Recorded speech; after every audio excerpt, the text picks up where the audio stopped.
చిరాపల్లి అనంత వేదిక ద్వారా ఆత్మీయుడు కాబట్టి మన వికారాబాద్ జిల్లాలో మన అంకురించినటువంటి అనంత సాహిత్య వేదిక ద్వారా పరిచయమై ఒక అద్భుతమైన కవిగా మన ముందుకు వ్యక్తి వర్ధమాన కవి.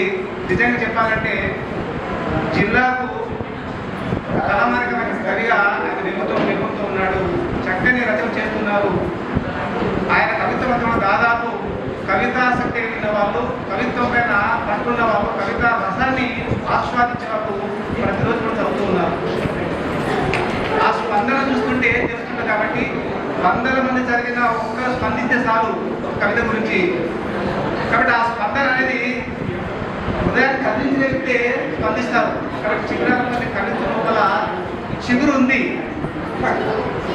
జిగురు ఉంది. కాబట్టి చక్కనటువంటి పగరు ఉంది. అది ఆస్వాదించడానికి ఒక మంచి గుణం ఉంది. కాబట్టి ఈ కవిత్వము ఎందుకంటే వచన కవిత్వమైనా లేదా రకరకాల కవితలు ఏవైనప్పుడు కూడా దాంట్లో తడి లేకపోతే పిలవడం అనే విషయం మనకు అందరూ తెలిసిన విషయం. కాబట్టి ఈ రకంగా ఆత్మీయుడు చిరాపల్లి ఇది 2వ పుస్తకము.